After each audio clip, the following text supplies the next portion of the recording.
Polynomial. सबसे पहले द्विघात बहुपद क्या है? द्विघात बहुपद का जो मानक रूप होता है वो क्या होता है? ax square plus bx plus c। और इसके शून्यकों की संख्या कितनी होती है? और इसका आलेख कैसा होता है? परवलय किस टाइप का होता है? देखो 2 पॉइंट पर काटा है ना, इसलिए इसका शून्य कितना होगा? 2 कितना होगा? 2।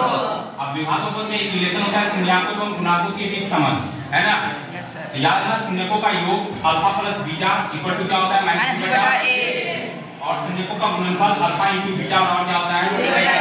c बटा a। और याद रखना कि यदि द्विघात बहुपद के शून्यक अल्फा एवं बीटा मालूम होंगे तो द्विघात बहुपद निकालने का जो फॉर्मूला होता है px equal to x square minus alpha plus beta into x plus alpha into beta. समझ आया? और कुछ फॉर्मूला है इसमें दिमाग में रखना कि अल्फा स्क्वायर प्लस बीटा का फॉर्मूला क्या होता है? अल्फा प्लस बीटा का whole square minus 2 alpha into beta.